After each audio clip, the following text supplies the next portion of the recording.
Hai teman-teman, selamat datang kembali di YouTube channel gue Cerita Ola. Hari ini tanggal 5 Oktober, berarti 5 hari lagi kita akan memperingati Hari Kesehatan Jiwa Sedunia. Dan tema tahun ini adalah Mental Health for All. Nah, di kesempatan kali ini gue mau membahas sedikit tentang gangguan kepribadian ambang atau disebut juga dengan borderline personality disorder ataupun disingkat dengan BPD. Kenapa gue bahas ini? Karena gue sendiri pernah didiagnosa dengan gangguan BPD oleh psikiater gue, waktu itu Dr. Andri, di tahun 2013. Nah, waktu itu gue nggak sadar kalau gue ngalamin gangguan ini. Dan ternyata kalau misalnya gue lihat ke belakang lagi, gue baru tahu nih, waktu SMA itu gue sering melakukan hal-hal, tindakan-tindakan yang berbahaya. Gue tuh suka melakukan self harm, suka cutting ya kan. Nah terus gue juga penyalahgunaan narkoba. Terus gue juga pernah sampai botakin rambut gue cat merah, padahal gue waktu itu masih sekolah. Gue sampai diomelin sama guru gue kan. Terus gue kayaknya mungkin kan orang bilangnya kan labil, ataupun ya masa-masa remaja kan masa-masanya labil, terus demen ngeberontak gitu kan. Nah terus pas ketika tahun 2013, jadi 4 tahun setelah gue didiagnosa dengan gangguan depresi dan juga gangguan cemas, ternyata psikiater gue, Dr. Andri, bilang kalau gue itu mengalami gangguan kepribadian ambang atau borderline personality disorder. Nah waktu dibilang begitu, gue sih nggak kepo nyari kan, karena gue juga bingung apa sih ini, kan gangguan kepribadian. Gue ngerasa ya emang kepribadian gue seperti ini, apa yang terganggu? Nggak ada tuh, kayaknya gue baik-baik aja deh, gue mikirnya kayak begitu, karena gue belum tahu apa itu BPD. Pas gue baca itu borderline, gue sampai melotot mata gue ngeliatin handphone gue, karena itu gila, itu gejalanya gue banget yang ditulis di artikel itu bener-bener gue banget gitu kan. Nah BPD itu ditandai dengan mood yang gak stabil, jadi moodnya gampang berubah-berubah, bisa turun naik kayak begitu. Nah biasanya juga dia selalu merasakan hampa. Jadi memang orang BPD itu sebenarnya orang yang takut ditinggalkan, takut diabaikan, takut dicampakkan sama orang-orang yang dia anggap sudah deket sama dia. Jadi misalnya kayak sama pasangan, terus ataupun sama teman-teman gitu. Jadi dia selalu berpikiran bahwa teman-temannya akan meninggalkan. Ya contohnya gue aja deh. Jadi nih gue nih waktu kalau gue berteman sama teman gue, nah gue bisa hubungan tuh misalnya sekali deket ya deket gitu kan. Nah gue bahkan bisa intens ketemu dia kan, tapi kadang-kadang itu tuh nggak awet, sama temen pun nggak awet. Jadi abis itu lu intens kan, nanti bisa tiba-tiba gue ngilang gitu, gue ngilang dan gue udah nggak mau main lagi sama dia. Nah biasanya kenapa sih begitu kan, kenapa bisa tiba-tiba ngilang gitu? Bukan karena bosen, tapi kayak gini loh, misalnya nih gue kan selalu takut temen gue bakalan ninggalin gue, bakalan hianatin gue kayak gitu. Nah akhirnya gue suka misalnya temen gue hari ini dia tiba-tiba nggak batalin janji gitu kan, mau pergi sama gue, tiba-tiba nggak batalin janji, terus nggak taunya dia pergi kemana gitu, gue tahu. Nah itu biasanya gue diem. Nanti udah berapa kali begitu, gue bisa tiba-tiba udah ngilang aja. Karena apa? Gue tahu dia bakalan ninggalin gue mikirnya kayak gitu.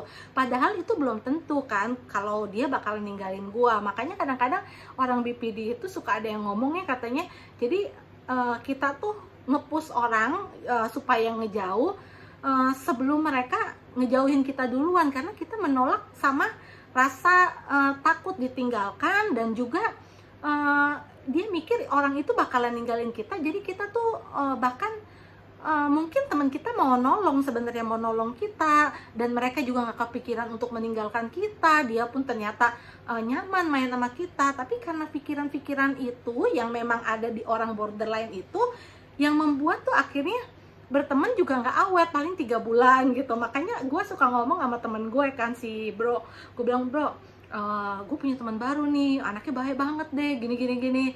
Dia selalu jawabnya apa kan, karena dia udah tahu gue kan, dia bilang, baru kan lah, ntar coba aja lihat 2-3 bulan, kalau enggak lu ributin tuh orang katanya. Jadi orang juga bingung kan sebenarnya, ih kenapa nih, jadi mutusin pertemanan secara sepihak. Itu juga gampang marah. Nah, waktu itu gue pernah ketemu orang kan, gue pas lagi mau ke Bandung, gue naik kereta, pas gue lagi nunggu di Starbucks, gue kenalan sama cowok. Ini cowok ngajak gue kenalan, dia dokter. Nah, terus udah gitu dia chattingnya agak genit begitu.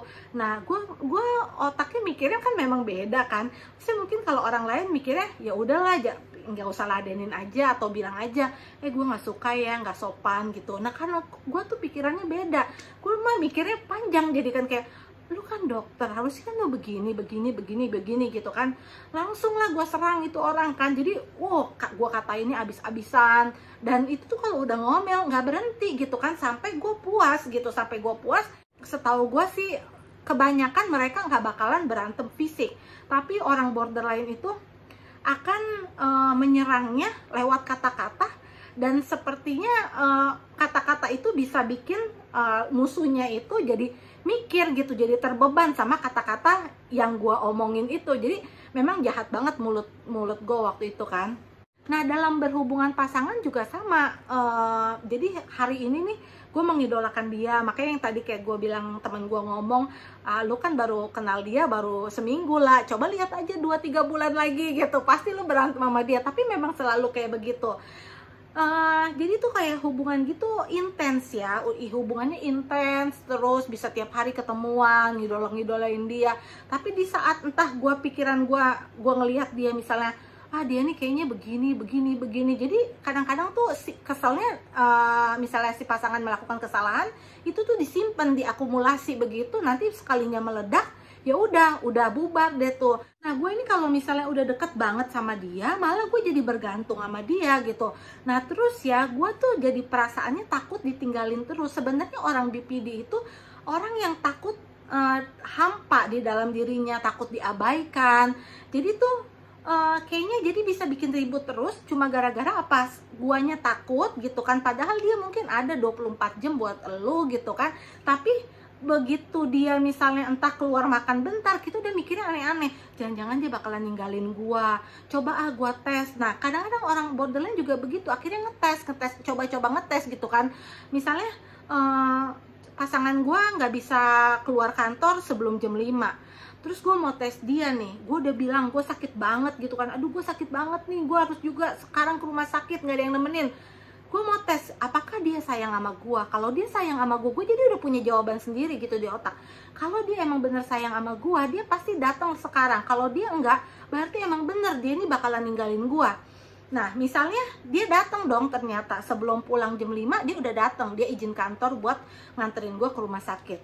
Di dalam hati gue berpikir apa? Oh, ternyata iya dia bener ya, dia sayang sama gue, dia peduli sama gue, dia gak bakalan ninggalin gue. Gue janji deh, gue gak bakalan ngetes dia lagi. Ini bener dia udah sayang sama gue. Tapi beberapa waktu kemudian, entah beberapa hari, entah beberapa jam, entah beberapa minggu, pikiran itu bisa datang lagi. Lu menganggap dia gak sayang. Bahkan kadang-kadang lu ngomongin ke pasangan lu, bilang, lu kayaknya gak sayang sama gue deh, lu kayaknya mau ninggalin gue deh. Karena apa? Memang ketakutan bakalan ditinggalin oleh penderita gangguan BPD itu sangat besar sekali. Jadi itu dia insecure gitu kan. Jadi dia tuh selalu bilang, apakah lu bakalan ninggalin gue, lu bakalan ninggalin gue. Mantan gue sampai bilang kan, dia bilang, Ola, gue tuh gak bakalan ninggalin lu. Lu tuh selalu mikir kayak begitu, itu tuh cuma ada di otak lu, padahal nggak ada yang mau mikir buat tinggalin lu, nggak pernah terlintas sama sekali, kata dia gitu kan. Tapi ujung-ujungnya ya mungkin dia nggak kuat juga kali ya kalau kayak begitu terus kan siklusnya kan. Akhirnya dia ya pergi ninggalin gua. Orang borderline tuh suka bilang, putus lah, tinggalin gua aja, gua nggak mau lagi pacaran sama lu. Tapi begitu ditinggalin dia bakalan nangis-nangis, nyesel, ketakutan gitu kan. Terus akhirnya balik lagi gitu. Nah, ntar dia tuh sebenarnya gini, I hate you but don't leave me. Jadi dia tuh misalnya berantem kan, aduh gue benci banget sama lu tinggalin gue sekarang juga, gue nggak mau lagi pacaran sama lu. Padahal dalam artinya, aduh jangan dong, pertahanin gue dong, ya kayak gitulah. Jadi memang agak sulit kalau mendapat pasangan itu yang mengalami borderline. Tapi orang yang mengalami borderline juga sebenarnya perlu pertolongan. Nah waktu itu gue parah banget. Nah sekarang sih gue udah tidak seperti itu lagi. Cuma kadang-kadang memang perasaan takut untuk ditinggalkan sama pasangan itu masih ada. Tapi yang impulsif kayak dulu gitu kan, tuh selalu berantem sama orang itu udah nggak ada gitu kan. Karena gue juga melakukan terapi, terus gue juga berobat juga kan. Karena kan kadang-kadang BPD juga suka timbul barengan sama gangguan depresi. Gue diobatin depresinya, cemasnya juga gitu kan.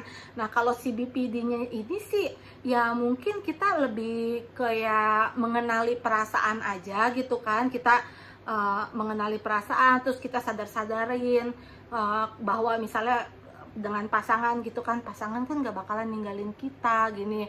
Itu memang susah sih, karena memang permasalahannya di situ. Kenapa dia bisa mengalami gangguan BPD? Ya salah satunya mungkin karena dia itu dulunya pernah trauma atau ditinggalin sama orang tuanya, atau diabaikan, diterlantarkan sama orang tuanya. Jadi memang itu masalahnya. Tapi gue rasa sih, gue yakin karena gue sendiri berangsur lebih baik gitu kan, terus pikiran gue lebih bisa rasional, terus gue juga lebih mengenali perasaan gue, terus gue juga konsultasikan dengan psikiater gue yang kebetulan bisa melakukan psikoterapi.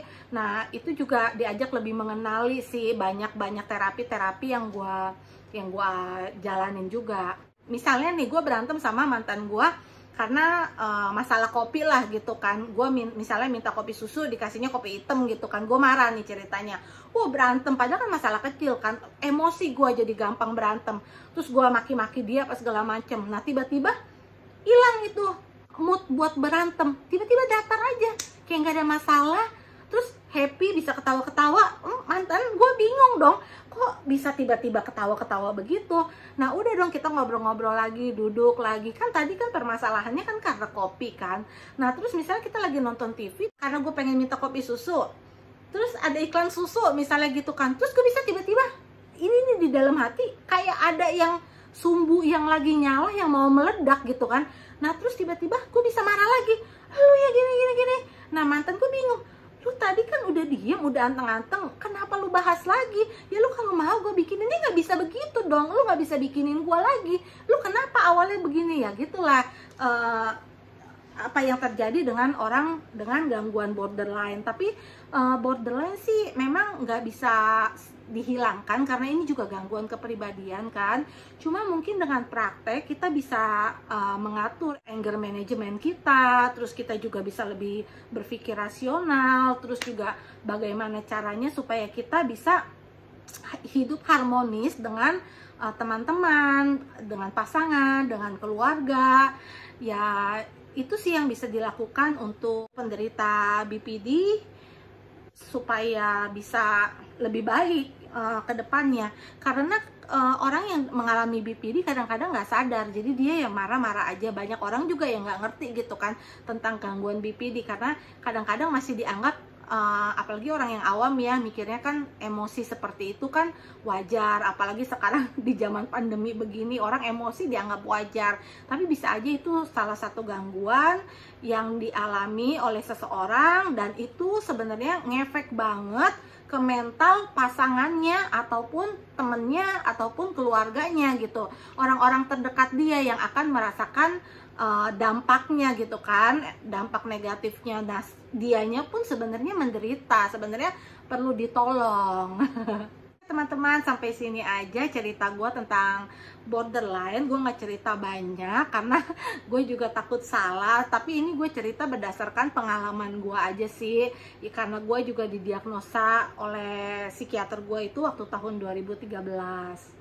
Oke teman-teman, terima kasih udah nonton, thank you, bye-bye.